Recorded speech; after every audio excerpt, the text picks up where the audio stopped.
Welcome, Degens, far and wide, to another edition of the Degen Docs. That is right, folks. We're taking a little bit of a switch up today, and we are talking some 2024 college football predictions and best bets. Listen, NFL kickoff, we are mainly an NFL show. That is our bread and butter. We are only 2 weeks away, but we're only 2 days away from college football. There's a lot changing, so we're going to go through it all. We're going to talk our best bets. We're going to break down who we think is going to be in the playoff and ultimately who wins it all. So cheers, folks. Thank you for joining us, and let it ride.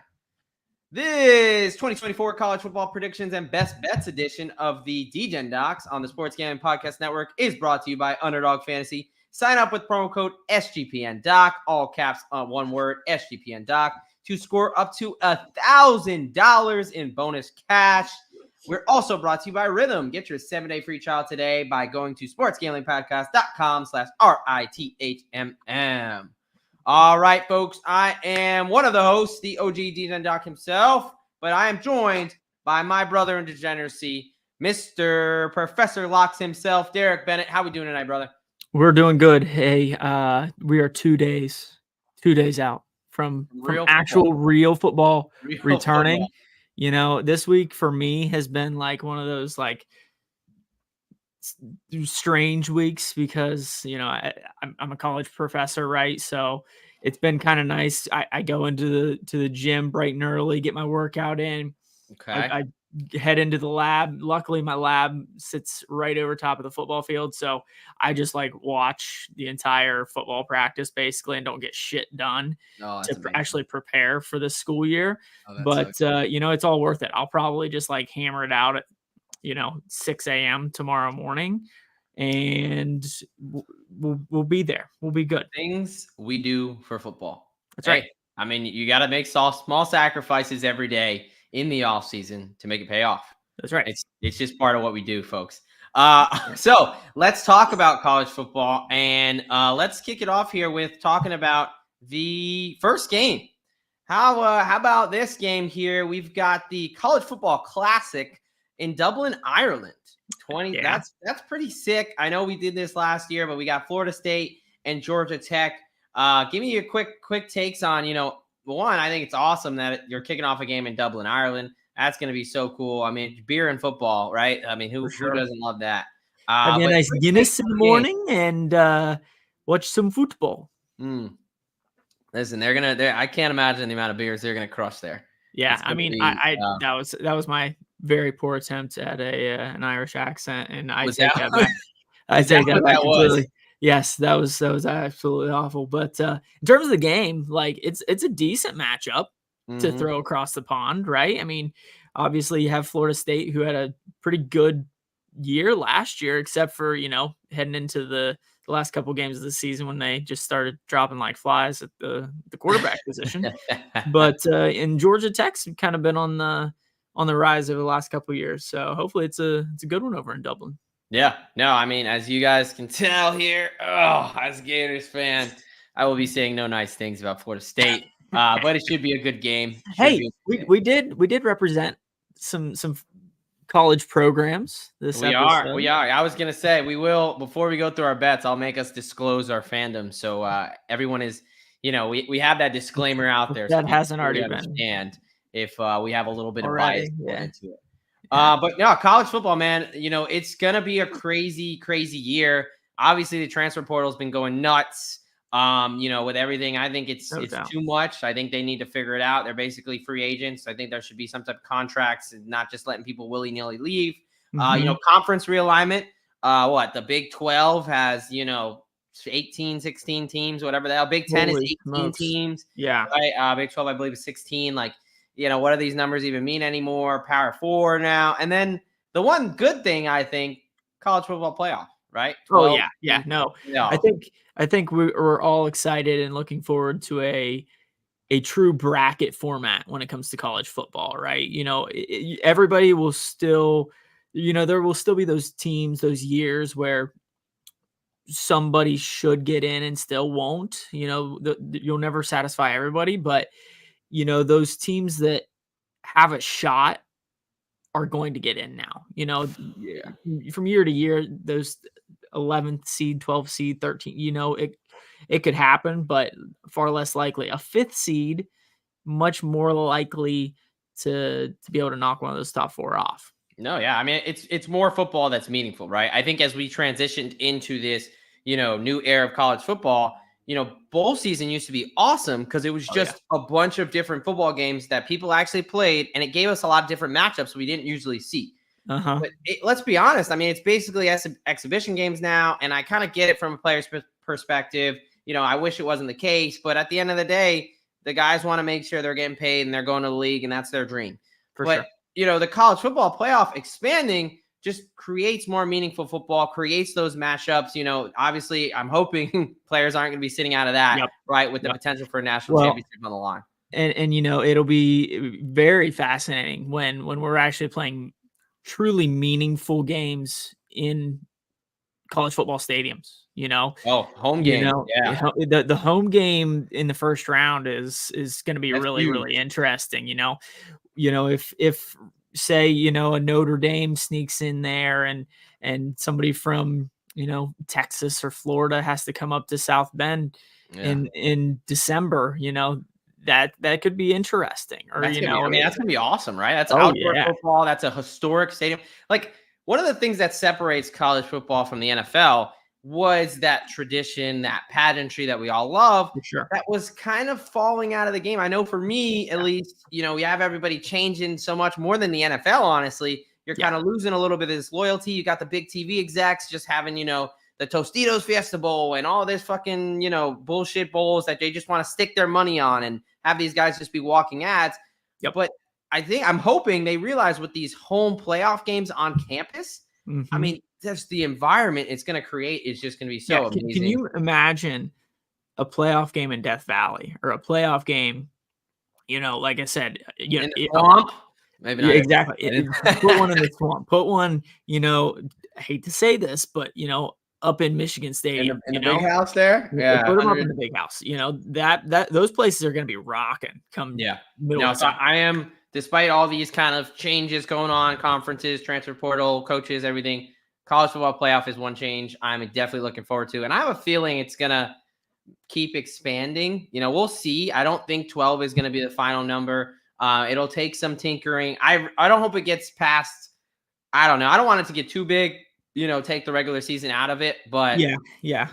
No, I completely agree. I honestly think 12 is a really good number. I could see it potentially getting to 16, but I also like the fact that those top 4 teams still get a little bit of an advantage, or at least the bye. I think so with the bye. So I really think 12 is probably the perfect number, but we'll see. We all were super excited for the 4-team playoff until our favorite team was left out at that 5 spot. So. Well, that's the thing. We're gonna see what big program gets left out, and then it's gonna be the same thing. I mean, shit, if they're talking about expanding, March Madness at 64 because teams are getting left out, like, you gotta stop it at some point. Right. It's like the show that keeps having these sequels and they got these seasons, just fucking end it. You're gonna ruin a good thing. Exactly. But all right, we are gonna quickly go through. Of course, like we said, we are NFL first. We're taking a little bit of a switch today. So we got to keep the NFL fans happy. We are going to go through some quick training camp news, some updates, and then we are going to actually go into some college football, major big picture news you should be tracking if you're trying to bet or even just have a better understanding of the game. And then we'll get into our predictions and best bets. Yep. So we're going to kick off this training camp news with the first trade in a little while. It's getting to cut season. Instead of cutting somebody, let's see if we can get some equity for them. Yep. Jahan Dotson from Washington to the Eagles there, an in-division trade this close to the season. What are your thoughts? I was very surprised by this because, going into the season, I was a little higher on Washington's offense to begin with. But, we'll see where their wide receiver room ends up. But, I was very surprised. For me, I think the big takeaway here is, from the Philadelphia perspective, you're talking about the wide receiver 3 position, which has been a big question mark over the past couple of years, ever since Devonta Smith and A.J. Brown have kind of solidified themselves, Dallas Goedert. It's kind of been like just a running of guys. They brought in Paris Campbell, who was on my Giants last year, absolute shell of himself. At least, again, that might be different. but they clearly don't trust him bringing in Jahan Dotson. I don't think Jahan Dotson is going to have a huge impact on this offense. So for like the Eagles outlook, I don't think that's really going to swing the needle one way or the other. Yeah, I think I was more surprised by the team that trading to your rival. Yeah, that's a little bit interesting. Puts a little bit of a chip on his shoulder too when he plays you in the season twice, right? Yep, but definitely. For me, I think the biggest takeaway from a fantasy football perspective is Terry McLaurin. Mm-hmm. I've been a guy who's been high on Terry McLaurin. You know, I took his over when we did the season preview there, broke down the team. You know, he's a guy who he can legitimately get 150 plus targets, right? He was around 130 last year. The last 3 years, he's played all 17 games. He's gone over 1,000 yards the last 4 years. He's a consistent guy. And like, who else is Washington going to be throwing the ball to?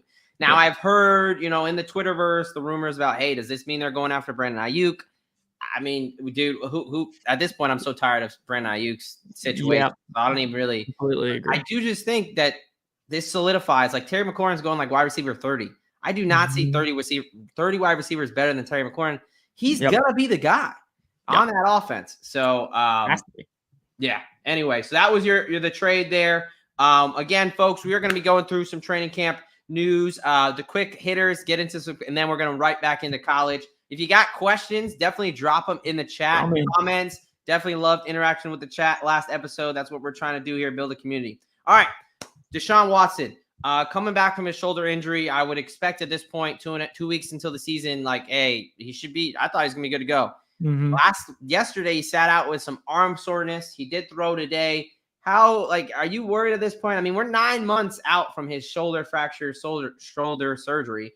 What are you thinking? How much are you reading into that? Yeah, I mean, it's concerning to be this close to the season for a certain extent, but especially with shoulder related injuries with throwing athletes, we expect some soreness in their, you kind of know, their ramp up period. But I think it's more we're 2 weeks from the season at this point. I mean, like, part of my brain, like the logical side is saying, like, look, you know, some of this is expected when you come back from a shoulder surgery, but we're close to the season. And I think the player, right? Deshaun Watson has not had a healthy, productive season since 2020. Yeah. You know, that's the reason I took his under on passing yards this year. Like, it's just another thing to be like, damn, like, you're already having to push a lot of kind of like injury history in the past when you're talking about Deshaun Watson, if you want an optimistic look. And now this kind of pops up, and it's just like, in itself, is it a huge deal? Probably not. Right. But in combination. Exactly. And like we've said multiple times, you know, you don't get better playing football by not playing football. Right. And like you said, he's continuously had issues where he's not been on the field, whether it's injuries or masseuses. I will be speaking nothing about that situation. I just found it's better to say nothing. Yeah, that's anyway, moving on. Respect people. All right. Let's leave it at that.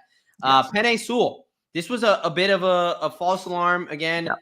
You know, definitely Twitter over there is a big one, but all social media loves to kind of react. And it's hard not to when you see a guy. You know, I saw this injury and it was like, Penei Sewell, you know, limps off the field. They take off his boot. You know, he limps into the locker room. You know, immediately I'm thinking, okay, at least he can walk. He doesn't have a fracture type deal. Right. But left practice was a little bit ominous, but it is reported it's just a mild low ankle sprain, about a 1 to 2 week thing. So he should be good to go. So really that's just more like, hey, the Lions really dodged a bullet there. For sure. Yeah. I mean, Sewell's a big, tough guy. He'll be fine come week 1.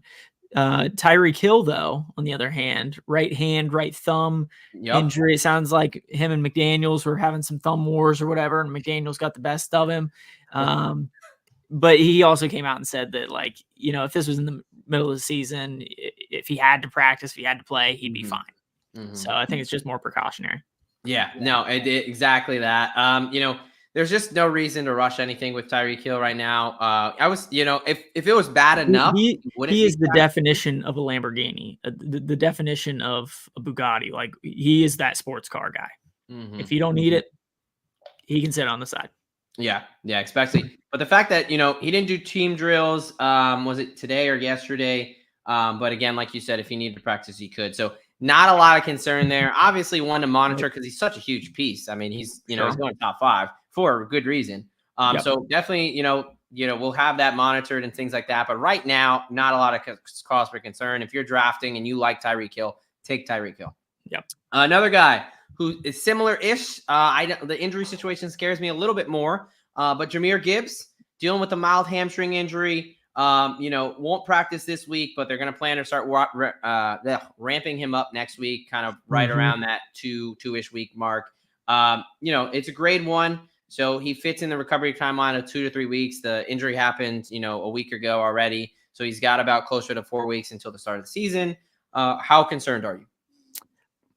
For him, not terribly concerned, like you said, and like we've said before. I mean, hamstring injuries are always slightly concerning just because of re-injury risk, especially with those speedy guys. I'm a little bit more concerned with Jaylen Warren, who also has a hamstring strain for the Steelers. They're still saying it's a grade 1 hamstring strain. Basically same timeline. A little bit more question though there, but yes, yeah. I mean, there was a little bit of a report that it was a little bit more severe than what they're saying now. So with him, I think got a week less. He just injured in this preseason game, right. So he does have 1 week less. So even if it is a grade 1, you're in that 2 to 3 week recovery timeline. 3 weeks is week 1. It's like, 3 weeks is when we need you to perform. So this is one where, depending on how he develops and, again, how severe this injury is, obviously it's nothing season threatening as far as like season ending, anything like that. But we're talking about this early part of the season.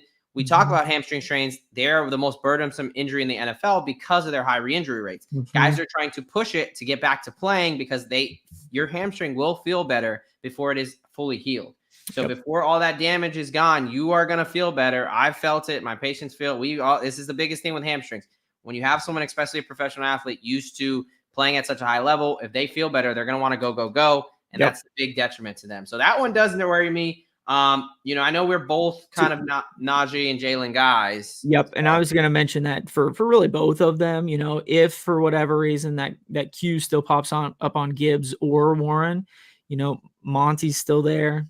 For game bets, maybe not necessarily for fantasy, but for Najee and David Montgomery to still be there, that you still got a solid 1A, 1B option there. There's not a real big reason to push it, right? Yeah, so depending, again, how these develop, would I be surprised if they sit out week 1? Not terribly, just because you have that solid second guy there. Yeah, I think Gibbs, I'm pretty confident he's going to be out there. I would agree. Warren is definitely the question mark there. Yep. And it would be tough, but at this point, it's like, for me, you don't risk multiple games. Don't miss turning this into a Cooper Kupp situation. Some type of where we take a 1 and turn it into a 2 as far as the grade of the strain. So I think if Jaylen Warren, hey man, if he's still like not 100%. I would sit him. But again, we got to see how he's producing. That week of practice is going to be huge, like every week is before an NFL game.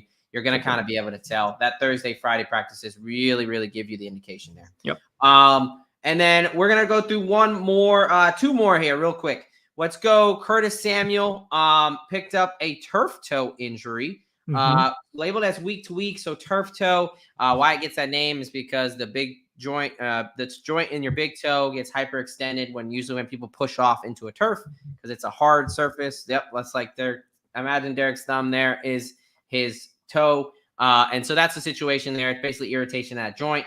Now, week to week, leaves a little bit room for upper interpretation. Grade 1 would put him out about 1 to 3 weeks. Grade 2, about 3 to 6 weeks. So obviously a big delineation there. I think, they're with them saying that he has a shot to be up ready for week 1. I think that's probably leaning closer to a grade 1. What's your read of the situation? No, I would tend to agree, especially in that wide receiver room. Like you better have Curtis Samuel there because there is a lot of questions up there in Buffalo. Yeah, no.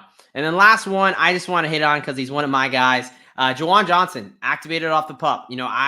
When this injury happened, we were kind of looking into it. There was a huge hype train for Juwan Johnson. Again, in the fantasy sphere, if that's, I was seeing a lot of it. Maybe big picture it wasn't. But he did get some hype, and then he got this injury. And, the timelines came out, and they never said exactly what it was other than foot surgery, but it was really presenting like a foot fracture, a 2 to 3 month recovery timeline. He had 12 weeks from that point to the year. So that's about 3 months. Gives you a good amount of time. Whether he's going to be ready for week 1, okay, but he's definitely going to be ready for week 2, 3, 4, right? So, this is somebody that is basically free. And when you look at the Saints offense, it's Chris Olave, it's Alvin Kamara, out of the backfield, and who the hell else, right? I mean, Juwan Johnson, there's a reason he's a big kind of boomer bust. I love him in best ball. He was on the winning, $1.5 million team last year because he can have those spike weeks. So I love Juwan Johnson. I think he's getting healthier. We'll see about week 1. I mean, getting activated off the pup 3 weeks to go, that gives you a pretty good shot, right? Definitely. So just wanted to mention that because it's a guy that I've been kind of pounding the table for, and he's getting his way back. All right, folks. So first things first, those injuries, we're obviously going to keep you updated. I'm going to be putting out an article should be out tomorrow. If you want to know more about fantasy football injuries to watch, I'm going to do one tomorrow and then one next week. And then, of course, we'll do the weekly articles every week. Getting into college football, I'll also be putting out a college football injuries to watch article tomorrow and next week. But don't worry, because you're joining us now, you will get a little sneak peek because we're going to run through some of these biggest college football injuries. Why don't you kick us off? Why don't you start us off with whichever one you want, really? Yeah. So let's start off with your boys down in the swamp with Montrell Johnson at running back. He had a knee scope. Yeah. Any concerns with Montrell? Yeah, so this was so the news broke, I want to say August 3rd, right? And, Montrell Johnson, for those that aren't aware, he came over with Billy Napier from Louisiana. He is a beast of a running back. He's the reason why Trevor Etienne bitched out and went to those criminals down in Georgia. He's RB1, right? No doubt about it. One of our best players on our team. Definitely a little bit scary when they said he needed a minor knee procedure. Only a month. I mean, they have their first game August 31st. Now, at this point, he's been seen running on the treadmill. He's been at practice with a non-contact jersey. He's supposed to return to practice, kind of getting reps soon. So this went from an injury where I was like, shit, he's definitely going to miss the Miami game, to where he has a real shot to be ready by not this Saturday, but by next Saturday when we play Miami in the swamp. So definitely one to watch for, one to monitor, but a guy that originally, because college is, look, if you don't know about college injuries, it's a fucking crapshoot. All right. A lot of there's not mandatory injury reports like the NFL, which, hey, if they're making it like the NFL with this transfer portal, I'd love for them to initiate something like that. Sure. But it's a lot less of talking in kind of finalities, essentially, because you're working with a lot less. But anyway, guy with a real shot. And then let's talk about Rutgers defensive end, the guy who led them in sacks last year and second in tackles on the team, torn ACL, out for the season, Muhammad Toure. Now, we may talk about Rutgers here later in the show, but that's a pretty good defense. What do you think about them losing one of their defensive leaders and captains? Yeah, I mean, that's a tough blow for Rutgers, especially at this point of the season. Just leading into, I don't know if he's a junior, senior defensive end, but he's a senior. I thought he was a senior too. But yeah, like leading into your senior year, you rupture your ACL. That's brutal. That's brutal for the player and for the team. So. Rutgers is one of those programs that they have to have their dudes like all 4 years, or there's not going to be very good. So losing it coming out, or is that genuine? That's just in general. But yeah, losing him is definitely a tough blow. It is tough. I will say, he led the team with 4.5 sacks. There was a couple guys with 4, 3, 2. Looking at it now, he was definitely one of their better players. There's no way around it. But I do think that program is kind of breeding the defensive style. I'm not going to call them Iowa, but maybe I'll call them an Iowa light. So definitely not a great situation when one of your leading defensive players and captains goes down for the year. But I do think that is still going to be a good defense. They're going to take a hit with losing Toure, but I do still think they're going to be a good defense. All right, Notre Dame, left tackle Charles Jagsua. Definitely fucked that up, so sorry, brother. But he is left tackle for the Notre Dame Fighting Irish. He's going to be out for the season with a pec tear. Now, Notre Dame, O-line you think, okay. But they are replacing Joe Alt, and I believe they're replacing both tackles to the draft last year. Yep. So, this guy was the third guy, expected to step up at that left tackle spot. anytime you lose your left tackle, your starting left tackle right before the season for a quarterback in Riley Leonard coming off injury, right? I mean, it's going to be tough for that one. Do you know what do you think? Do you think they can kind of their O-line use, or they just rinse repeat, or is this I think it's one of those things that they'll find a guy, but will he be ready for the first 3, 4, 5 weeks of the season, right? Okay. So especially with college kids, it sometimes takes them a little bit longer to get things up to speed. That there's a huge drastic difference, obviously, from college football to the NFL, but probably even larger from high school football to college. Oh yeah, and I mean, we're talking week 1. They're playing at Texas A&M. Yep. Right. Say what you want about the weird fucking fans at Texas A&M and their little cult, think they're in the military, not really in the military yet, type of deal. And I say that lovingly. If you're in ROTC, man, we appreciate what the sacrifice you're about to take for your country, but they're still fucking weirdos. That's a tough environment, man. That is a tough environment to play in. To go week 1. So you're basically, hey, backup left tackle, get in there. And let's be honest, we can say a lot about Texas A&M, especially with the Jimbo Fisher years. I think Mike Elko is a pretty damn good coach, but they got guys. I mean, they pay the shit out of players, right? They got talent. They got some talent there, especially on that D line. So that's going to be an interesting one. Man, I'm so excited. I know week 0 we talked about it's 2 days away, but that real first week, man, there's nothing like it, man. There's just nothing like it. All right, why don't you tell us about what's going on in Texas? Let's head over to the Longhorn State and talk about the Texas Longhorns a little bit. So we know last year or within the draft, Jonathan Brooks from Texas gets drafted following a season-ending ACL tear. Well, all of a sudden, starting running back this year, blows his MCL and PCL. So he's done for the year. Backup running back blows out his Achilles. He's done.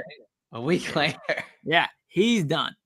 So, I don't know if it's another, Green Bay situation where Texas is just trying too hard in the weight room or what, or not trying hard enough. I don't know. But, these running backs are dropping like flies down there.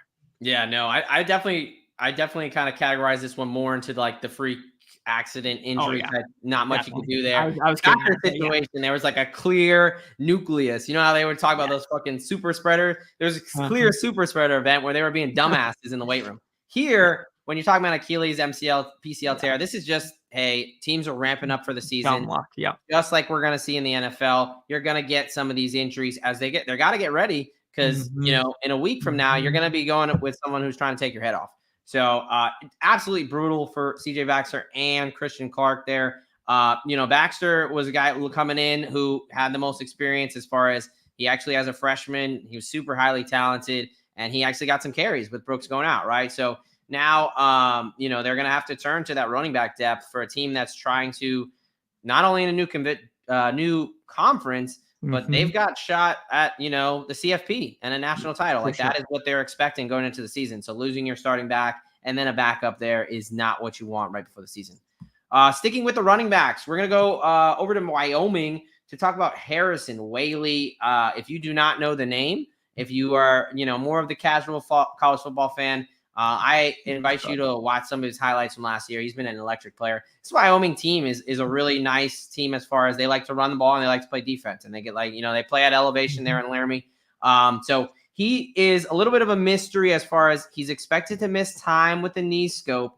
It's not supposed to be the entire season, but of course they're not going to tell us what surgery he specifically got. So it's a little hard to say. What we do know, he's going to miss time. It's not going to be season ending. Yep. Is it going to be 4 weeks, 6 weeks, 8 weeks? We'll find out more once he gets back to practice. Yep. But that is a significant injury because he is the best player on that Wyoming team.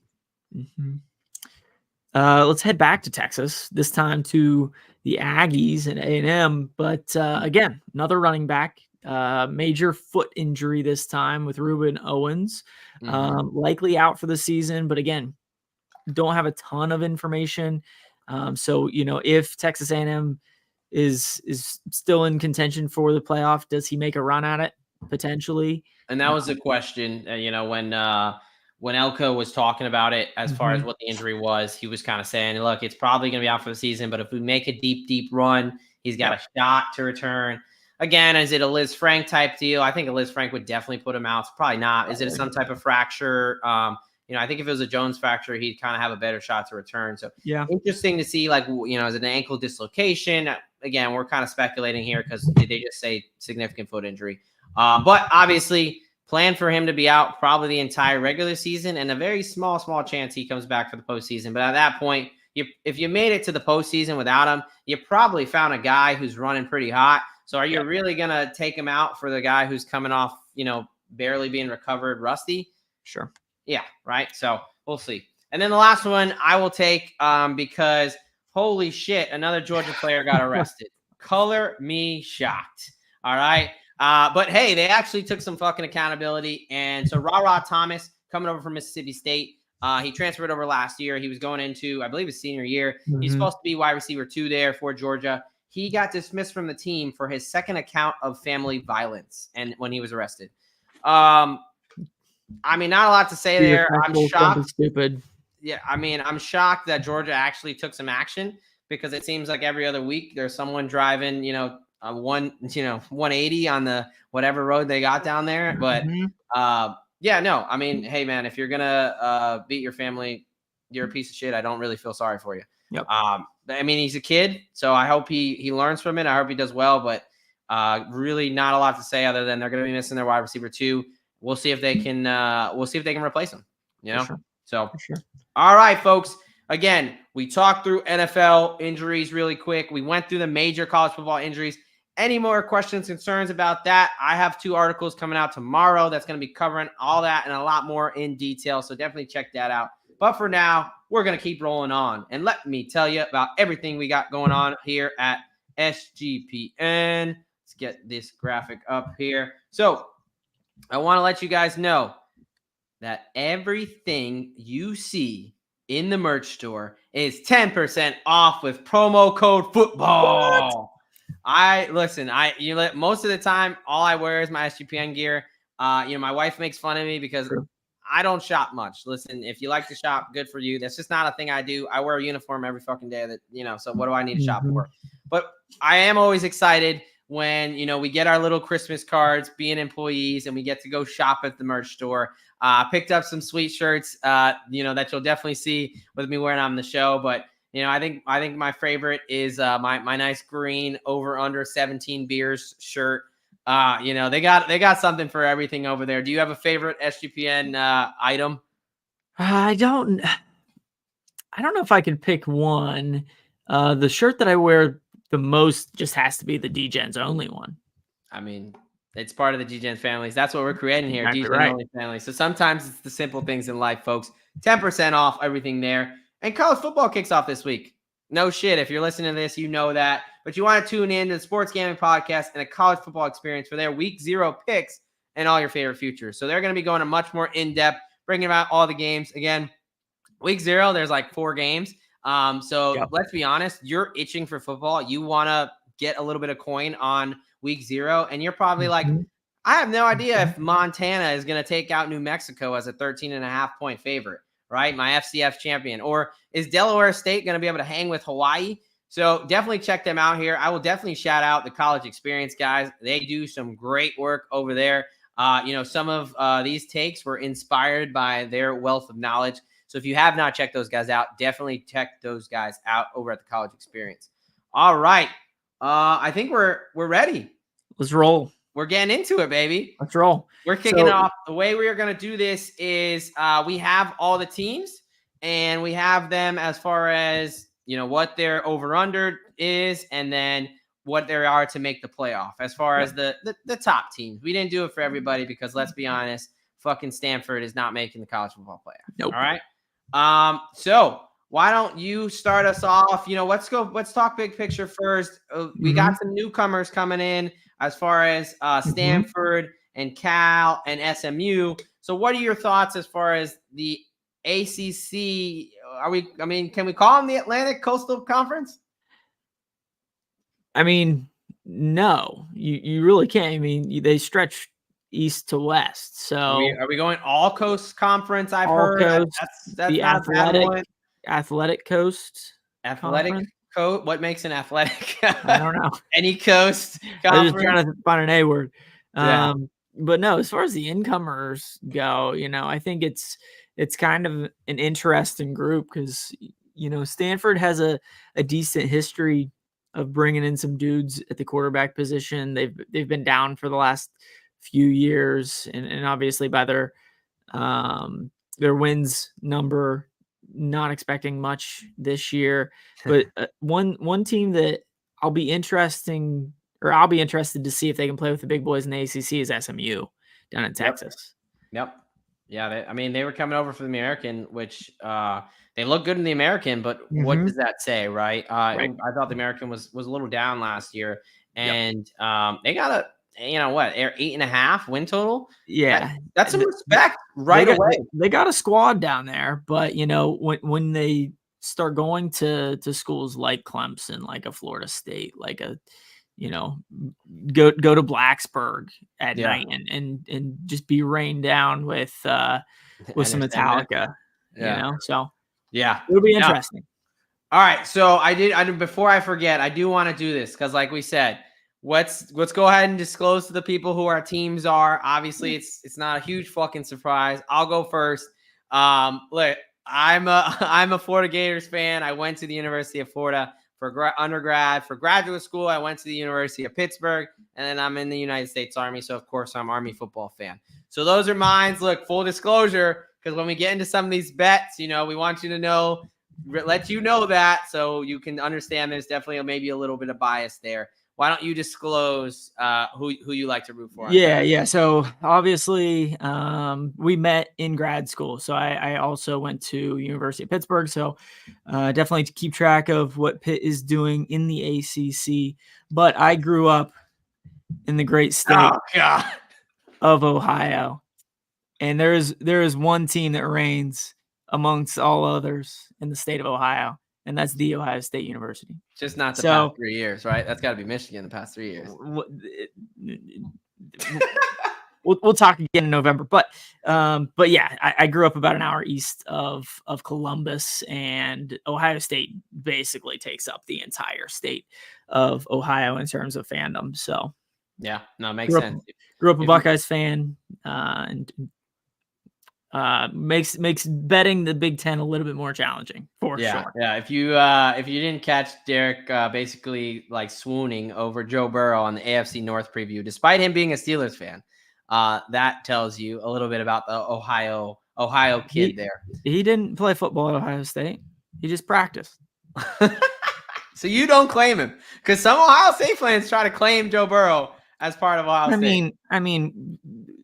Did Ohio State develop him into the quarterback he is? No.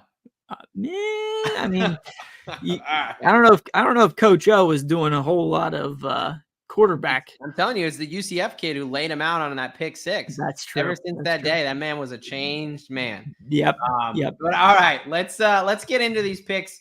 Why don't you go first, my friend? Why don't you give us? It looks like we each got at least 2 bets in each conference. Why don't you kick us off here? Yeah, so with the ACC, things are going to be really, really interesting because I really don't see any of these teams going undefeated. I really don't see any of them only losing one, probably losing 2 games, to be honest with you. I think there's going to be a jumble. I think there's going to be a jumble at the end, and they're probably going to have to go through like 4 or 5 different tie-breaking scenarios to get people for the ACC championship, to be honest with you. I think there's going to probably be 3 or 4 teams that end up with 2 losses to get to the ACC championship. But my first lock for the ACC is for Pitt to go over 5.5. Fucking Narduzzi. I mean, Narduzzi, you say what you want about the dude, but he's going to have a solid defense. The offense has to be better than it was last year. They were god-awful last year. Jerkovitz, man, was not the answer. No. Nate Yarnell. No. The backyard brawl is back in Pittsburgh, and I believe at least the last 3 home teams have won the backyard brawl. So it's back in Pittsburgh. So West Virginia, y'all suck. So yeah, I think Pittsburgh gets 6 wins. I think Narduzzi's starting to feel some heat there, and I think he'll bring a squad. Yeah. No, listen, I'm not going to lock it, but I will have money on it because for me, it's a little bit of an emotional thing. I'm not a big Narduzzi guy. I think Mark Whipple and Kenny Pickett bought that man his next contract as far as when they won the ACC championship. I thought he only hindered and got in the fucking way. I think he's kind of a doofus, which is, funny. Derek and I, in our time there in Pittsburgh, in the intramural leagues, we played against Narduzzi's kid in the flag football championships. Little fucker was paying for his team then. So we'll not talk about how that result ended. But anyway, the only reason I'll bet on this is because, I think he does produce a decent floor. And if he doesn't go over this number, he's got to be fired. Yeah. No, I think the other thing with this is I grew up here in New Concord, Ohio, and Pitt's defensive coordinator is actually from this area as well, Randy Bates. So got a little bit of a connection with him. So I kind of keep track of Pitt's defense, and they seem to turn out at least 1 or 2 studs about every year for the draft. So I mean, Revis, Aaron Donald, they're just some of the guys they have on their line. Elijah Cansey just came out of nowhere.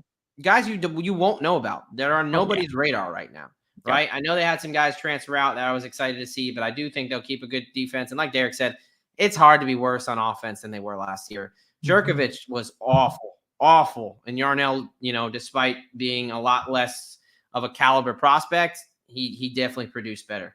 All right. I will give out my first one. I'm going to, so obviously sticking in the ACC. I'm going to go with Syracuse over 7 wins at -120 there. Really, for me, the biggest thing is their schedule. Let's walk through it really quick. I mean, here's the thing. All right, so they went out and they got Kyle Honda McCord, who at the Ohio State University, probably not the caliber of quarterback you want. But for Syracuse in the ACC, I mean, he wasn't a bad quarterback last year. I know he wasn't, Terrell Pryor or anything like that, right? But he's not a bad quarterback, man. Pool, by the way. And then the thing is, they're a weird road spot. In that new dome, in the Carrier Dome there. They are a weird road spot. They have a nice home field advantage that a lot of teams in the ACC are lacking. And let's walk through the schedule. So they open the season with Ohio at home from the MAC there. Then they get Georgia Tech at home, Stanford at home, Holy Cross at home. So 4 very winnable games all at home. Right? So you got to like their chances there, starting 4-0 or at least 3-1. And then they go on the road. Their first road game is UNLV, which is that really a road spot because they play at Las Vegas, in Allegiant Stadium. They play in an NFL stadium, right? I understand they were in the Mountain West championship game last year, but I'm not super high on UNLV. They do play NC State. I think they are going to lose that game. But other than NC State and I guess Virginia Tech, they miss out. Oh, but they do end the season at Miami. We'll get to Miami take later. But they miss out on Florida State. They miss out on Clemson, right? I think they miss out. They miss out on Louisville. They miss out on, I think, the 3 best teams in the ACC. So really, from the upgrading quarterback, from the home field advantage, and from a scheduling standpoint, I love Syracuse over 7 wins this year. Yeah, I like that one as well. And that'll bring me to I'll just go ahead and cover my Syracuse bet. Because of primarily their schedule, they brought in a bunch of dudes from the SEC. They brought in McCord. I think they got a shot at the playoff, to be honest with you. I mean, if you head into the conference championship game with 1 loss, whether you win or lose, you still got a shot. I think, so that's listed at 40-1 right now. Plus 4,000. Yeah. I mean, for Cuse to make it in the playoffs. So I'm sprinkling some on that. The only thing as far as that, I mean, I like it because I'm looking at their schedule. I'm like, the only one that I really truly think they're definitely going to lose is at NC State. And let's be honest, NC State hasn't been world beaters, but I think get them at home if NC State's doing well. But if NC State's not, NC State will drop 1 or 2. Yep. Yeah. Right. And then other than that, their hardest games are Virginia Tech at home, which I know there's a lot of hype on Virginia Tech, but who did they really beat last year? They just beat a bunch of below 500 teams, and then Miami. And we'll get to Miami in a second. Yep. But I am not very high on the Miami Hurricanes. Yep. All right. Why don't you finish up with your playoff things there, and then I will give my last lock. Yep, for sure. So I would sprinkle some on Syracuse. I'm also going to sprinkle some on Louisville to make the playoff at plus 450. Again, it's partially a schedule thing. You know, they beat Notre Dame last year. They beat Miami last year. The only other really tough game, I think they beat Kentucky this year at the end of the season. They do have Clemson the first weekend in November in Clemson. So that's a pretty tough one. For whatever reason, Louisville's just on the road all year. So that's a little bit concerning, but I think they got a shot at coming in and playing in that ACC championship game. I also like Vatek to make it into the playoff. And again, it all just comes back to schedule. They're returning, I think, the most. They do have a lot of returning production. I think they have the most starters returning with, I believe, 20. Not bad. So, you know, again, schedule-wise, at Vandy, Marshall, Old Dominion, Rutgers, they do have to go down to Miami. But again, Miami was 7-5 last year. Nice suck. I think Miami's very much overrated heading into the season. Stanford, Boston College, Georgia Tech, Cuse. They do again go have Clemson, but it's in Blacksburg, Duke, and then Virginia. And again, Virginia Tech at home. Blacksburg is that place gets rocking. Yeah, that's a real home field advantage for sure. Oh, for sure. Absolutely. And to get back to your Louisville point, you know, Jack Plummer was probably the weakest point, the quarterback last year for that team. And you bring in a guy, Tyler Slow, who's coming over from Texas Tech. He is an upgrade. He does have a big injury history, though, so if he can stay healthy. But I think that's, you know, with the name's evading me. What's the coach that just came over from Purdue? To Louisville? Yeah, Louisville. What's his name? Oh, my goodness.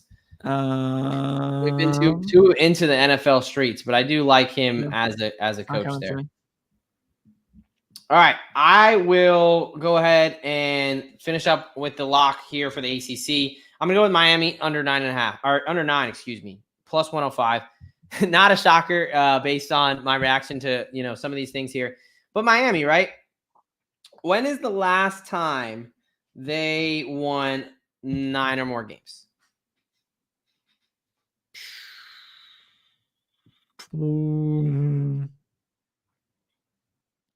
2012. No, it's not. It's not that long. I have no idea. 2017. Okay. 2 coaches ago, right? Back in Mark Rich days. Mario Cristobal has had all the expectations in the world, and he's went 5-7 and 7-6. There is zero reason that we should be hyping Miami up again, right? Yep. I think they're going to go into the swamp week 1. Into the swamp, right? They bring in the new quarterback, Cam Ward, who isn't a dynamic player, but if you look at his splits, road versus home, he is a lot more susceptible to interceptions and sacks on the road. I think they go into the swamp. They take an L because let's be honest, those Miami players have never seen a stadium that filled. They don't have that at home. Swamp is going to be absolutely rocking. They play Virginia Tech. They play Louisville. They play Florida State. They play a Duke team that has a little bit of fire in them. And they finished with Syracuse. And we just talked about how I like Syracuse this year. Even playing a Cal team, they play at Cal. So traveling all the way out to the West Coast there. Sure. But let's be honest, folks, it really boils down to this, okay? I am not going to be betting on an individual that does this. Let me go ahead and make sure I'm pulling up the right screen here. There we go. Sorry about that. Here we go. All right. So we all remember this. No, it's under 4 seconds. Just take a knee. You should not be handing this football off. There's 40 seconds left. Georgia Tech has no timeouts left. That's it. 0 timeouts left. Why are we not kneeling the ball? Here's Chaney. There goes the ball. Popped out. Look, and the rest is history, right? We'll just fast forward to the end to where, yes, Georgia Tech went around and scored a 44-yard touchdown. All right. Okay, hey, look, people make mistakes, right? Well, you shouldn't make the same fucking mistake you just made, a couple years ago in 2018. Riddell again. And he'll work hard to move the step. Again, Stanford has one timeout. It's second down. You can kneel the ball out at this point. They went on to lose this game as well. Look, folks, it's pretty simple. We have a coach, a head football coach, who has blown 2 games in the past, 6-7 years, where you absolutely should win. All you have to do is take a fucking knee. Mario Cristobal, learn how to QB kneel. I cannot trust the coach that does that. Miami under 9, and we're getting plus money on it. So that is my lock for the ACC. Are you have any more? Nope. I think we should be good there. But no, I'll definitely co-sign that one along with you. You know, if you have a head coach that does that, goes 6-10 in his first 2 seasons within the conference, he's not getting 9 wins. I don't get, why are we putting them in? I just don't get it, man. But whatever. Well, hey, thank you, Vegas. Thank you, Vegas. All right. Before we move on to, I believe, the Big Ten we're talking about next. Yep.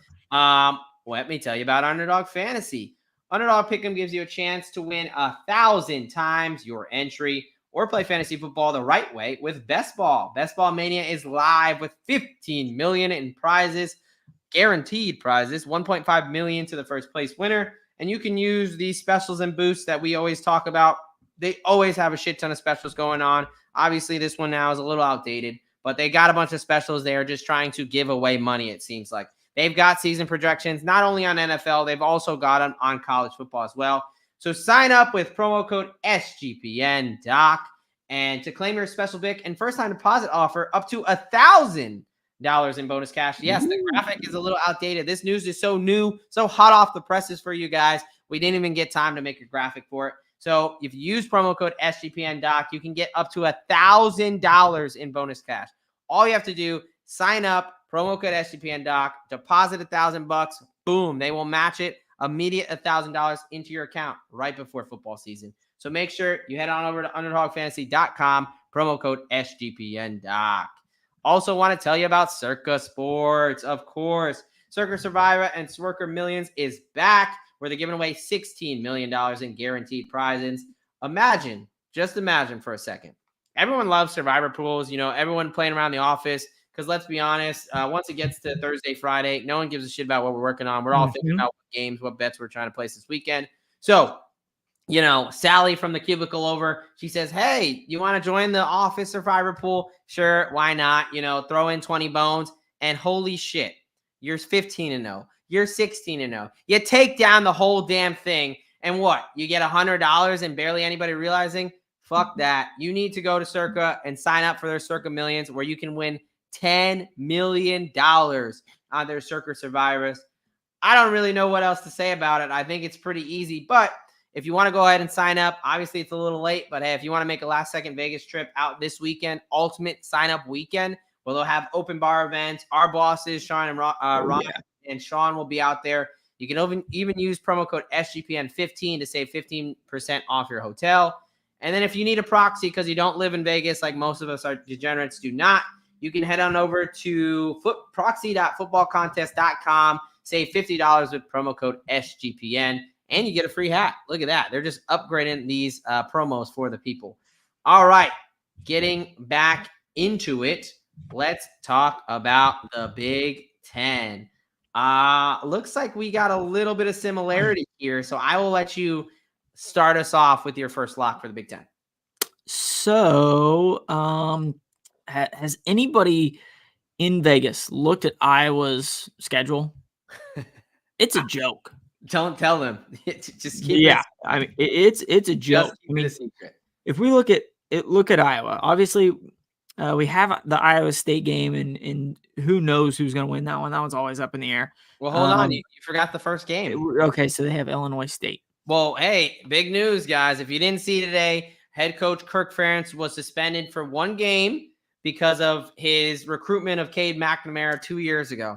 NCAA is such a fucking joke, man. Yep. But anyway, continue. Sorry. So we got Illinois State, Iowa State. who knows what's going to go on there. Troy, Minnesota, they do have to take on the Ohio State University. They're going to lose that one.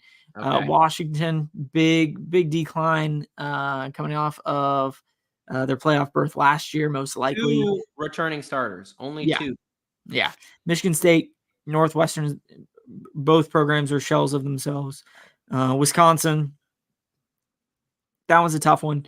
UCLA, Maryland, and then they close it out with Nebraska. They have one preseason ranked team on their schedule, and that's Ohio State. Yep. You know, and for whatever reason, well, I think we all know the reason. Ohio State's going to win that game because they play both sides of the football. But other than that, you know, Iowa's defense is good enough to hold down most teams, right? You're going to have those higher powered offenses that are still going to still be able to move the ball. But, you know, I just don't see, you know, really probably 2 losses, more than 2 losses. I think that's their floor, man. I will pick up where you started this train. Well, why don't you give out your play and then I'll pick up? Iowa to go to the playoff. Plus 600, right? Plus 600. Yep. I'm also on that, but right now I will just tell you about Iowa over 8 and minus 130. Picking up where Derek left off. Look, he went through the schedule.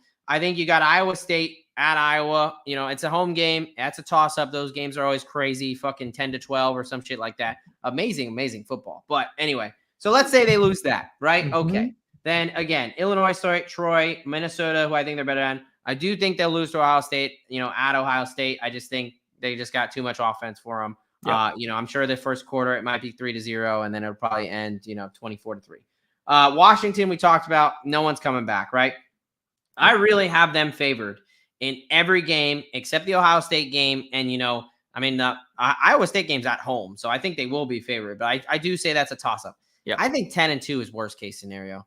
Like, I really like this Iowa team. I would tend to agree with you. And it'll be interesting to see if one of those 2 or 3 big boys end up dropping a couple games and Iowa sneaks into the Big Ten championship game. Yeah, I mean, shit. I think if you're a 10-2 so you know, if it goes like everyone predicts, you got Oregon, Ohio State in the Big Ten championship. I think if Iowa goes 10-2 or even 11-1, and as a Big Ten team, I think they're in the top 12, right? Yeah. I think just rankings wise. So I don't even really need them necessarily to make the Big Ten championship game to get in at 10-2 or 11-1, right? Yep. Obviously, if they get in and they perform well or obviously win, then it's guaranteed. But sure, you know, I'm taking them Iowa over 8, minus 130. But I will say I am also one of my playoff picks was Iowa as well, 6-1 to make the college football playoff. I think that's a great price. Mm-hmm. And we didn't even mention, hey, he doesn't even have his son at offensive coordinator anymore. They brought in someone who's actually an offensive coordinator, right? You know, doesn't have to have written in their fucking contract you have to score X amount of points because you've been so subpar. So, you know, again, and they have Cade McNamara actually healthy, right? He was out for almost the entire season last year. They were playing with a backup in Degen Hill who was awful. And they went out and got a better backup quarterback as well in case McNamara goes down. So there's just so many ways. Like, you know, I get that. That's where the juice is to the over at minus 130. But I still think at minus 130, it's an absolute steal of a price. All right. Well, back to you. So I'm gonna jump up to the 2 big boys within this conference, with Ohio State and Oregon both being at 10.5. There's 2 differences between these prices. I really think both of them will go over this number, but Oregon only plays Ohio State, which is just odd, you know, with them coming into. They got gifted a little bit into the new conference. Yeah. Again, they play Ohio State in Eugene, but they do have to go to the Big House up in Michigan the first weekend in November. That could be a tough one, whether it's weather-wise. Michigan's still going to have a solid defense. I think offensively they're going to take a couple steps back. But you don't like the orgy party? We'll see if he ends up getting the starting job. But yeah, I think that Ohio State Oregon game is going to be an interesting one. And really, I don't think it truly matters which team wins that game. I think they'll probably both win out. So it'll really just come down to who ends up winning the Big Ten if both of them get to the Big Ten championship, as most predict.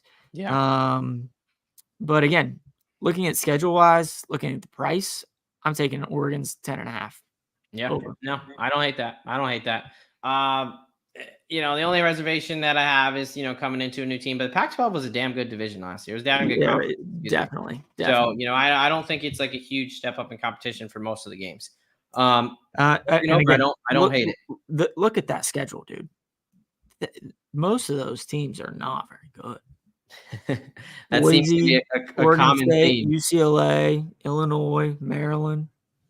Sometimes handicapping does not have to be too complicated. Nope. I think they do got to be careful with Boise State. I just love Ashton Genty. I just think he's one of the best running backs in college football. Period. Point blank. But I agree. Other than that, it's winning one of Ohio State and Michigan. Yep, that's really what it comes down to. Assuming everything else goes serve and they handle what they're supposed to handle, it comes down to just beating either Ohio State or Michigan. And I get Michigan is on the road when they play them, but I agree. I think they're going to take a step back. Right? You got a different head coach. You lost the quarterback. You lost Blake Corum. They're still going to be good on defense, but you're right. And just so people don't think I'm a sick bastard, Alex Orji is one of the guys vying for the starting quarterback in Michigan. So that was a joke. All right. Who else you got? So I'm going to write off two quick ones here. I talked about Rutgers a little bit. We obviously talked about Torrey going down with the ACL tear, but I just think Rutgers is a program that is continually getting better, right? Hey, they ended the season on a strong note by whooping up on Miami in the Pinstripe Bowl there. And what was their record? They finished 7-6 last year. They just continually got better. Over 6 is the play. Actually, no, sorry. Over 6 because it's been so juiced. Everybody understands that. I'm actually going to go with over 4.5 home wins at plus 120. Ooh. Get plus money there on a team that I'm pretty high on because I wish this number was 6.5 and I could just bet it there and it was more of an even price, but I'm not going to lay minus 150. So a nice kind of creative way for me to get around that. I'm going to go with their home run. So let's look at their home schedule. They start off with 2 very tough home games, playing Howard and Akron at home. So I think we got 2 of those in the bag. The Zips may have it coming to them. You never know. They might. This is not college football 25, brother. But so I think they go 2-0, start off at home, and then they play Washington. We just talked about. You lost the quarterback. You lost all the wide receivers. You lost the running back. You lost most of the offline. You lost the head coach. They lost a shit ton of players. I think it's like literally 2 guys coming back, and one of them is like the punter or the kicker.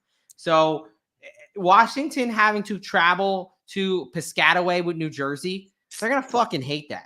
I know it's only September, but that is not going to be a fun road trip for them to take. So I think you go 3-0 there. Then their next road game is Wisconsin. I'm not high on Wisconsin. I don't think Tyler Van Dyke is a great quarterback, but okay, let's say they lose that. They're 3-1, right? They still got 3. Then they got UCLA, which I'm about to talk about UCLA. UCLA may have the worst schedule out of anybody. They're going to Hawaii, to the West Coast, back to the East Coast. At this point in the season, hey, all we know about their head coach is he knows they're located in Los Angeles.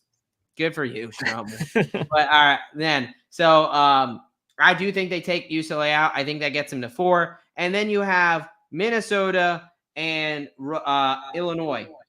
You just got to win one of those.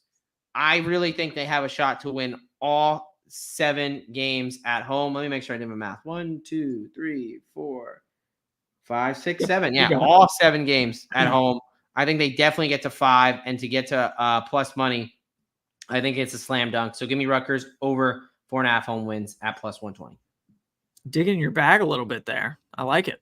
I couldn't lay the minus 150, so I had to get creative. And just real quick, because I just talked about it, UCLA, I will lay the minus 155 there with them on the under because I just think it's under 5. I just think it's going to be too much. First of all, your head coach left, right? And he didn't leave early. He left late in the process. And he didn't even leave to become a head coach. He left to become an offensive coordinator somewhere. That's just got to feel like shit. They start the season on the island in Hawaii. and then they got to travel back home to play Indiana. Yeah, I get it. Okay, maybe Hawaii, I think, is going to be a better team. I think they might take the L at Hawaii, honestly. Yeah. But let's say they start off 2-0. Okay. Then they've got LSU at LSU. Then they're home to Oregon. And then they go to Happy Valley and Penn State. So imagine they do start off 1-1. Mm-hmm. Or even if they're 2-0, to go get your ass kicked at LSU, come home, get your ass kicked by Oregon, and then go on the road and get your ass kicked in Penn State, and then follow it up with a tough Minnesota team coming to town, and then Rutgers, and then Nebraska, Iowa, USC's on the schedule, and Fresno State, who frankly has beaten them historically a lot in recent history. Yep. So I see a way they can potentially win 3 games. I think they could win potentially the Hawaii game, which I'm still probably going to be betting Hawaii. They could probably beat Indiana. They could probably beat Washington and maybe Nebraska. Maybe that gets you to 4. But I just cannot see them beating these teams, especially after the stretch of LSU, Oregon, Penn State, and you're going away, home, away, back to back. It's insane. I mean, again, these are college kids. Like, I can't imagine the jet lag, the loss of morale. Like, UCLA got absolutely dicked by the Big Ten. No doubt about it. It's literally the opposite of some of these bigger, more Oregon prominent and USC schools. Got gifted a lot for their schedule, and then they just basically said, well, we got to fuck somebody, so let's just make it UCLA. We'll just make it UCLA. Yeah. All right. Hopefully they help them out during basketball season. At least. Maybe throw them a bone, right? Exactly. Bronny's kid went to USC, so sorry. I was gonna say Bronny's kid's not there anymore, so maybe they lost that. Wrong school in LA. Mm-hmm. But we're moving down to the Big 12 of 16 teams at this point. Not 12, I'll tell you that. Not 12. I think it is 16 though. If we can do some quick math there. Yep. We got 16. So Big 12, we have some new incoming schools coming over from the Pac-12. Yep. What say you as far as new additions, your just overall outlook of the Big 12? Yeah, we'll talk about one of these teams, but I think some of the new additions, particularly, UCF and Utah. And I know, UCF and Utah. UCF came over last year, right? Yes, they were in the Big 12. They're a newer addition, not the newest, right? But I think UCF and Utah have a really good shot to make some big noise in this division. Mm-hmm. But I think, and you can tell by the win totals, I think this is going to be a highly competitive division, right? You got a couple 9.5s, and you got a shit ton of 7.5s and some 8s, right? So there's kind of your bottom of your barrels with your 3s, 4s, and 5s.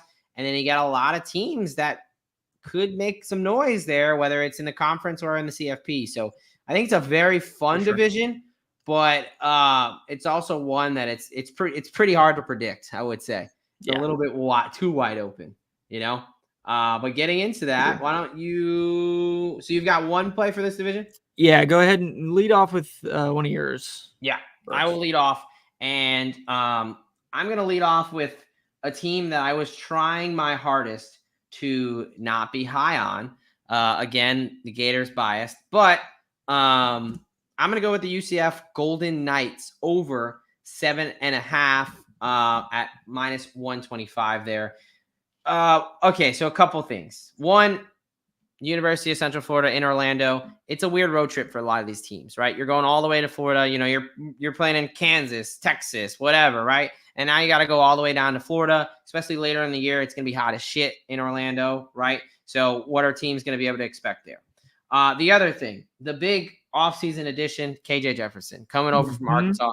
KJ Jefferson has been the Arkansas Razorbacks for the past 2 seasons. Yep. He has been the guy, right? Gus Malzahn already runs a super, super quarterback-friendly offense with spreading you out. And I mean, it's kind of some gimmicky bullshit, but, hey, it works, right? It does work. Last time Malzahn had a big quarterback like that, you think Cam Newton, right? Pretty magical season there. So I think with the fact that KJ Jefferson, they also have that running back Harvey. I think they do, as much as I like to shit on them as a Florida fan, as kind of being like the annoying ass stepchild. Yep. The moon bounce down there has, I'll give them some credit.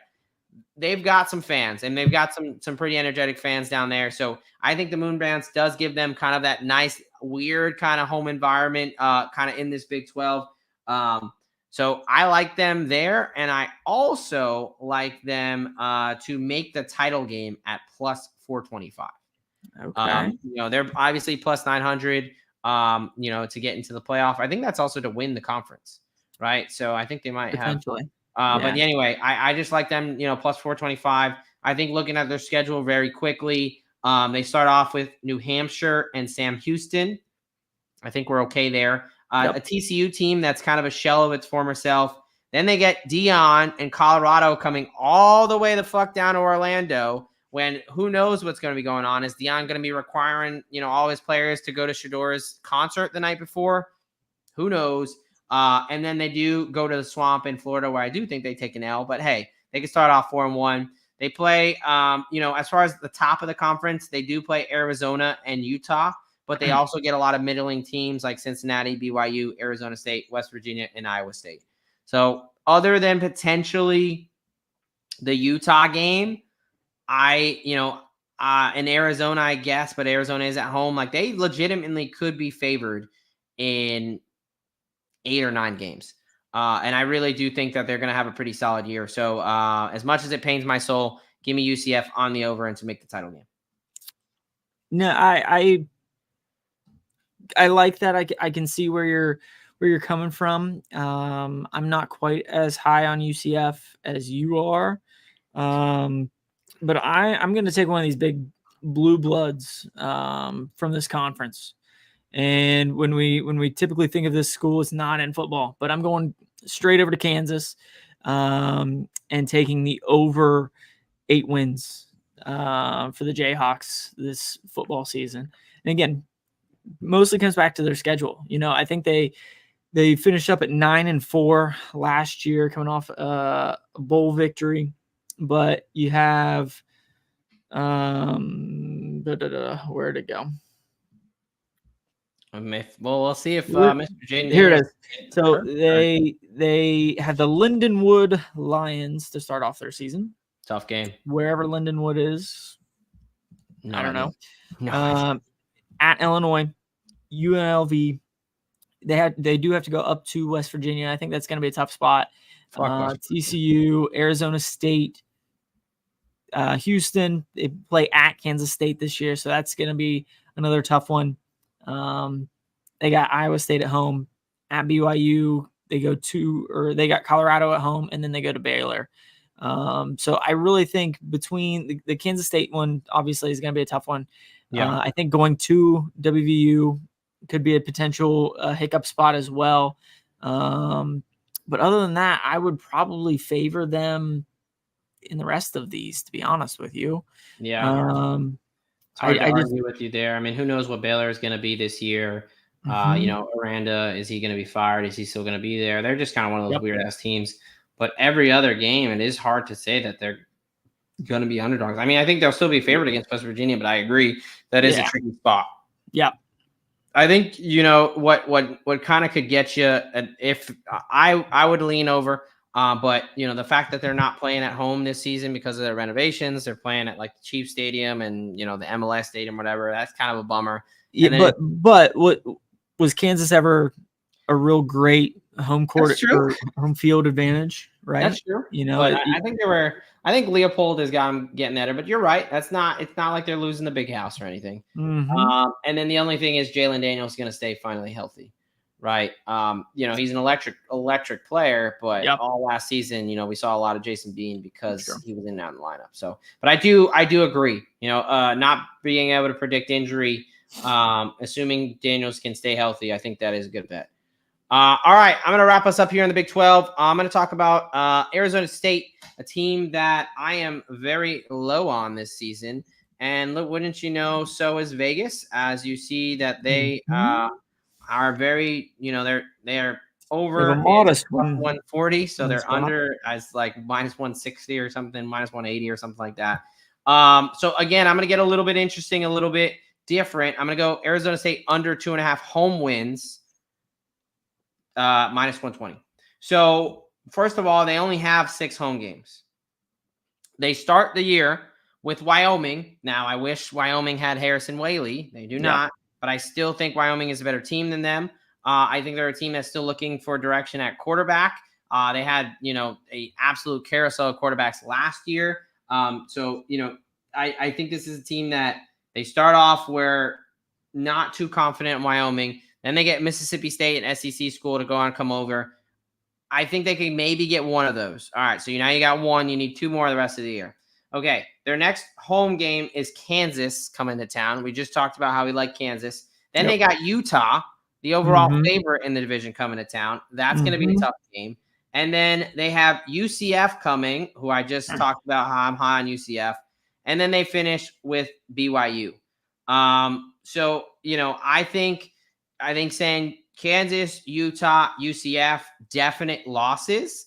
They need to get to 3. And the other 3 games, you have Wyoming, Mississippi State, and BYU. I think they're going to be underdogs in all 3, at least 2 of those. So for them to win all 3 of those games, I think is a bit of a stretch.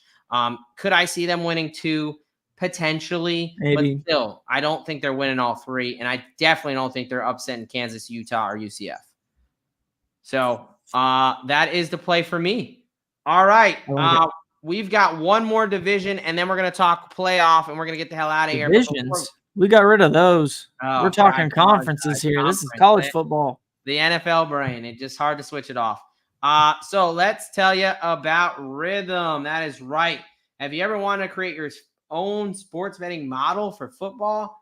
Do you even know what a sports betting model is? Well, don't worry, folks, because if you're dumb like us, SBN's proud partner, Rhythm, is the #1 AI-powered sports betting platform that helps provide bettors of all levels the ability to build custom predictive models in seconds and get predictions for betting on money line, spread, totals, and props. Build your own model or copy one of the top-performing models from the leaderboard or press Build a Model for Me, and Rhythm gives you predictions for every game and every player prop, and also a myriad of stats, research, and trend analysis to give you even more bang analysis. Man, every time I read one of these, I feel like my reading comprehension skills just go like, this is good for me. This is good. I'm kind of jealous that you get to read them every time. Maybe I'll kick it to you. Just kidding.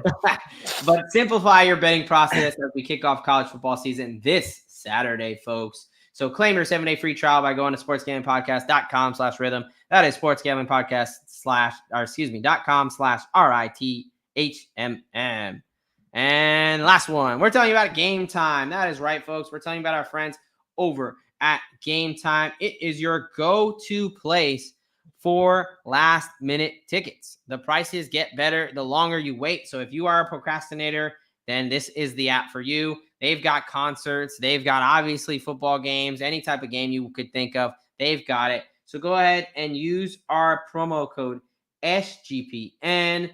And you will get $20 off your first purchase. So download the Game Time app today, create your account, use promo code SGPN, and $20 off your first purchase. All right, folks, last minute tickets, lowest price guaranteed. All right, SEC, baby, SEC country. Now we're getting into my land here. I will lead us off here. I'm going to take you down to. All right. Hey, I have a question for you. Yes. If I can find a $6 ticket to an OU football game, you think Game Time would pay me to go with the $20 off? That's true. Do you get the $14? Is that we'll have to ask corporate. I need some clarification. We might have. We'll get back to you on that one. Pay for a couple beers. So as much as I love this conference, I've got some ugly plays. I'm not gonna lie. I'm going Texas under 10.5. It is minus 180. So if you can find a under 10, I would even go under 9. Obviously shop around there, but I don't think this team is an 11-win team. They do in the second game of the year when they're already down their top running back and their RB2 again switch up early in the year. They do play at Michigan at the Big House. That's going to be a tough game. I kind of see that as a toss-up. Then they play in the Red River rivalry. As good as they looked last year, they still got snake bitten by that rivalry game. So that one's kind of a crapshoot. Then they host Georgia at home, right? So between those 3 games, and then they have to now play an SEC schedule where they're getting and they finish up the year with at Texas A&M, but they're playing Florida, they're playing Kentucky, they're playing teams that are going to start matching their level of talent every week. So I think, I think Michigan can beat them. I think Oklahoma can beat them. I think Georgia can beat them. And, is maybe Texas A&M, maybe Florida sneaks up on them, maybe Kentucky, right? I think they have a lot of losable games. Come on. The Gators aren't sneaking up on anybody except for maybe Miami to start the year. All right. I'm just going to act like I didn't hear that. We're just going to let's get that on the table. We're going to just keep on going. But Texas also had a lot of luck last year playing a bunch of backup quarterbacks. It just seemed like every time someone was about to play Texas, the quarterback got hurt. So they're newcomers to this division. There's no way they're going to come in and steamroll like everybody thinks. So give me Texas under 10.5 minus 180. Again, not a super fun play. I wish I could get it at under 10 or under 9.5. So hopefully they move that line there. What do you got? I'm going to go with Ole Miss and they're over 9.5 wins. I really think Ole Miss has a shot to do a lot of really, really good things, especially with quarterback Jackson Dart down there with Lane Kiffin. So again, schedule-wise, somehow they kind of lucked out in terms of their schedule. They still have to go to Death Valley in the middle of October, and then they have a back-to-back LSU Oklahoma spot. That's tough. But then they got Arkansas in between there. They do have Georgia at home, so that may be a slipping spot for Georgia. We'll just kind of have to see how the season plays out. Then they go to Florida and then finish up with Mississippi State in that rivalry there. So, I think the biggest slipping spot is either that LSU OU game. I think there's potential of them to lose one of those games. I don't know if they'll lose both of them. And then, when you have the Dogs on the schedule, that's always a tough spot there. But other than that, I think they're favored in every single game. Or outside of probably the Georgia game, maybe the LSU game in Death Valley. And I really just think with a seasoned vet at quarterback, I think Ole Miss is going to have a pretty good year. And just looking at the numbers, 125 sounds better than 130. There you go. All right. I'm going to wrap up my SEC plays with a bit of a homer pick, but listen, folks, it's happening.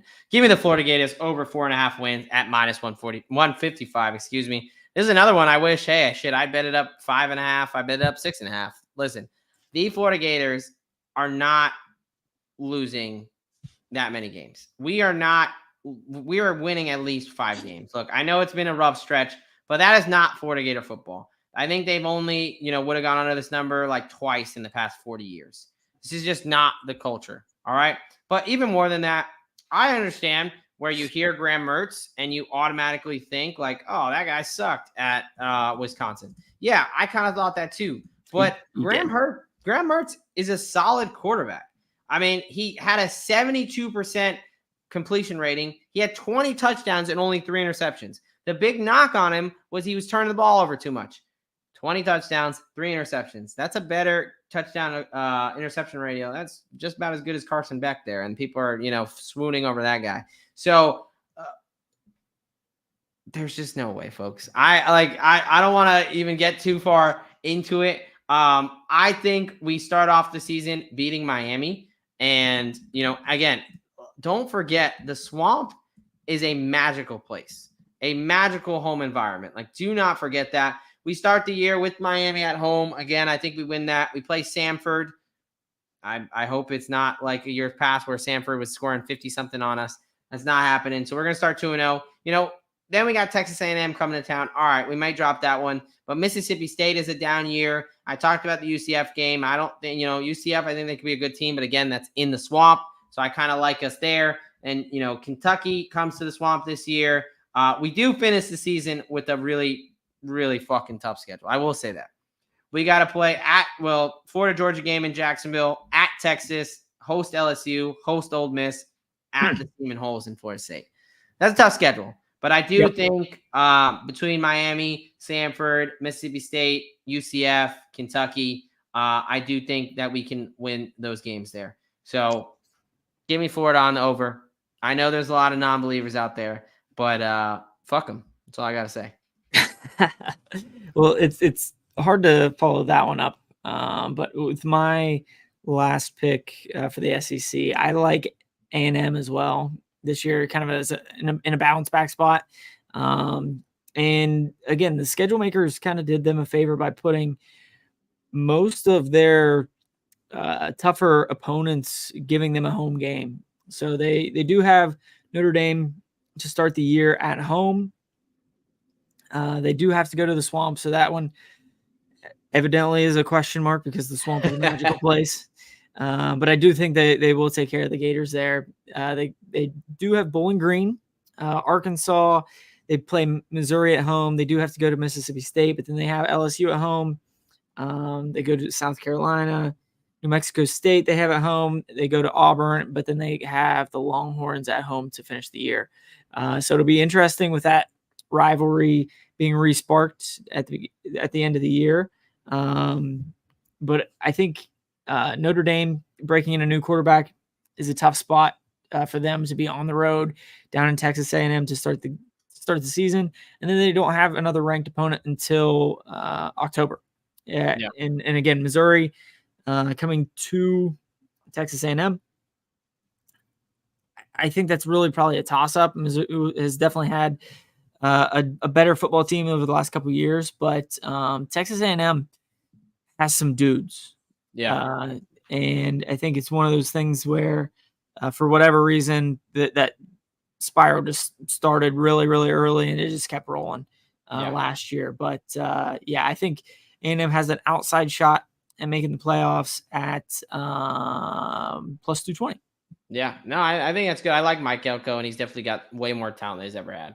Yep. All right, folks, we are wrapping up with our college football playoffs.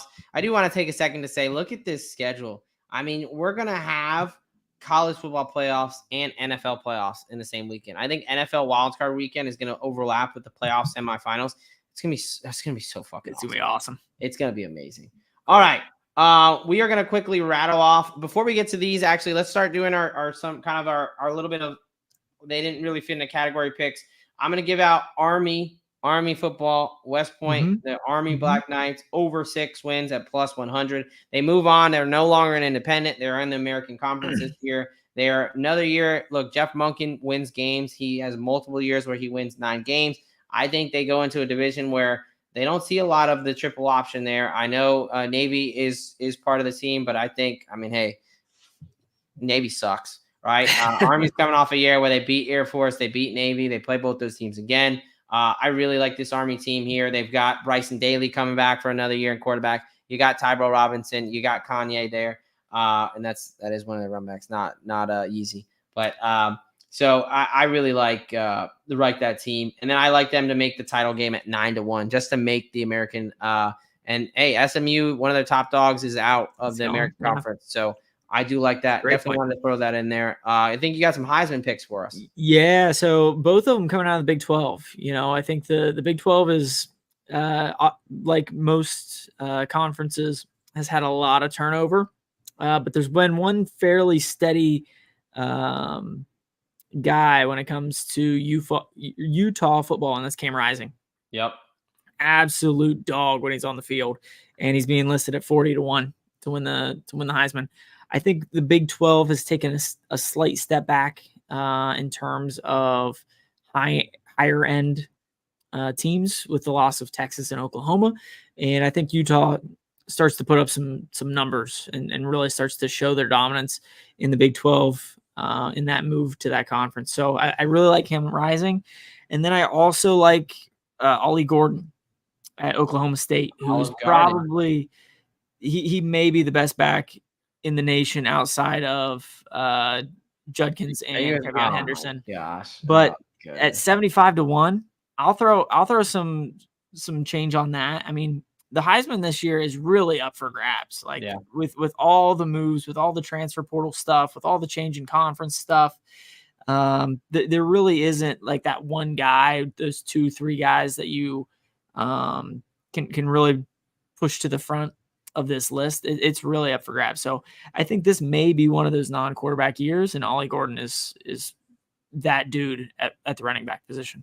Yeah, no, I like both those, and I really like the rising pick, and that leads me into some of my playoff teams here.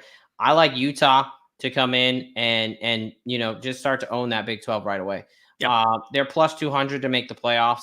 You talked about it. I mean, Kyle Whittingham is one of the best coaches I've ever seen. I was intent on fading them last year, and they did hit their under, although it was juice, but barely. Because I thought Cam Rising wasn't going to be ready. Now, I didn't think he was going to miss the entire season, but right. I thought it was going to take some time. And he took, and their backup quarterback got hurt during camp. So he took the QB3 and QB4 and made that team an 8-win team. He's just an incredible coach. And like you just talked about, now you have Cam Rising coming back as a super senior. Year 2 off his ACL tear. So he's going to be healthy. He's going to be ready to go. You can trust that team. They have a great home field in Salt Lake City there. So I love Utah at plus 200 to make the playoffs. Another team I like is Clemson at plus 190 to make the playoffs. I'm not high on Miami. I'm not high on Florida State. Shocker. I do think Clemson takes the step forward. I think Dabo has a chip on his shoulder. I think Klubnik is finally going to start playing like the prospect he is. And I think Clemson, down in what is that? Death Valley Part 2. I think that they're one of the premier league teams that's going to step back up into where they belong. And then, like I said earlier, Iowa 6-1. Those are my 3 teams, kind of a little bit outside of those favorites people are expecting that I'm going to be putting my money on to make the playoffs. Yeah. So my last actionable thing is something that, as you know, I like to do from time to time, and that's throwing in some round robins. You love it. So I took 4 teams that I think have, a fairly decent shot at getting to the playoffs. They're definitely not favorites by any stretch of the imagination. But if I throw these 4 teams into a round robin and play all the different options, it's, I think, $11 if you throw $1 on each one. This comes out to winning $43.90 if all 4 end up making the playoffs, and that's Louisville, it's not bad, Oklahoma State, Iowa, and Virginia Tech. What a fun way to get some, a small bit of leverage or a small bit of risk, potentially a lot of reward. Exactly. I mean, just walking through all 4 of them, we've already talked about Louisville and Virginia Tech, having an outside shot at getting to that ACC championship game and finishing the season with a very good record, if you will. Yeah. Iowa also has a very favorable schedule. And then Oklahoma State, I just mentioned the Big 12 kind of taking a step back. Utah's definitely the favorite in that conference. But I think with the returning guys that Oklahoma State has, including Ollie Gordon, they still have a squad out there. So, minimal risk, very, very nice reward. Yeah, no, I love it. I'm the only one I would think of maybe replacing is Virginia Tech, but I know that's probably one of your nicer odds there. But I could see it. I definitely could see Louisville, Oklahoma State, Iowa, Virginia Tech. They got to prove me a little bit, but I do not hate that one bit. All right, folks. Looks like I got our last round here. I'm going to just take some shots at the Natty. I've got 2 teams, one a little bit less of a long shot and one a long shot. One team we didn't talk about. How are we talking about college football and not talking about the University of Alabama? I've got Bama to win the national championship in DeBauer's first year, 12-1. I think they're still the University of Alabama. I think DeBauer is a hell of a coach. He just took a way less talented Washington team to the national championship. I think everyone's written him off. I think it's a bad thing to do when you're talking about the University of Alabama. And it's a bigger playoff, right? So maybe they they slip a little bit early in the year as they're getting used to things, and they come in at 10-2. I mean, if they go 9-3, Bama's getting into the playoff. Let's be honest. If they go 9-3, but I think they will. Unless there's a Virginia Tech there at 11-1. But what do you think the committee's gonna pick, huh? We saw it with fucking Florida State and Georgia. Blacksburg. Oh, get out of town. Tuscaloosa, man. Come on, they own it. But they've got a couple cupcakes in Western Kentucky and South Florida. And then I think Wisconsin, they're going to beat the shit out of Wisconsin. And then before they play Georgia at home, they get Georgia at home. And then, they don't really play anybody until they play at Tennessee. They do have a tough stretch of at Tennessee, home to Missouri, at LSU. But I really favor them in all of them except for maybe at LSU. And then they finish up with Auburn and Oklahoma. Oklahoma and then Auburn. I get there's a lot of ranked opponents that they play, but I think Georgia and LSU have a shot to get them. I'm not very high on Tennessee or Missouri or Oklahoma. So those are really the only two that I can see, slipping up there. Even again, if they go 10-2, they're putting Bama in the playoff. And I think you put a team like Bama in the playoff, they can beat just about anybody in the country any given day. So I like that at 12-1. The other team, one we talked about, Utah. I think they're going to be there. And I think especially the home field environment, Salt Lake City up there, man, that would be rocking. You got a super senior quarterback. You have a hell of a head coach. You have a defense that's always flying around to the ball. I really like Utah at 55-1. I think that's a steal of a price there. And why can't Utah go in and beat an SEC team? I mean, hey, I know they went into the swamp and took that L 2 years ago, but last year the Gators did lose up in Salt Lake City. So I think they're a very capable team. I think that price is just super mispriced for a really solid Utah team. All right. I think we did it. Just about 90 minutes. College football is a lot, dude. It is a lot. Between the schedules and the teams and the playoffs and the transfers and then on NIL and hey man, we did it in just about 90 minutes. Good thing we stick with the NFL because that's exhausting. I don't know how the guys over at the college football experience or the college experience do it. Yeah, they definitely must keep them young because I'm like, geez, man, it is a lot. But hey, it's football and we love it. So again, folks, if you're still around at this point, we definitely appreciate you. Please like, comment, subscribe, do all the things. As always, we are a newer channel, so we do appreciate all the love that we can get, any feedback we can get. Yep.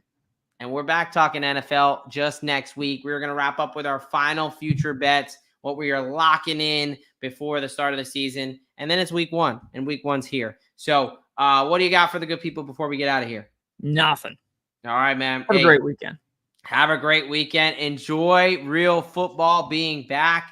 And you know what they say, folks. A lock a day keeps the bookie away. And we, as the Degen Docs, have your prescription. All right. We are out of here. What's up, Degens? Doc here. As a proud member of the U.S. Army and a lover of football, sometimes those two things cross over on here. But as you probably already know, as a lowly captain, these are just my opinions. These are not opinions that are representative of the entire DoD or the U.S. Army. The same thing goes for any references to any commercial products or hyperlinks. Again, that does not constitute an endorsement from the DoD or the Army. I hope you enjoyed the show, and as always, let it ride, baby.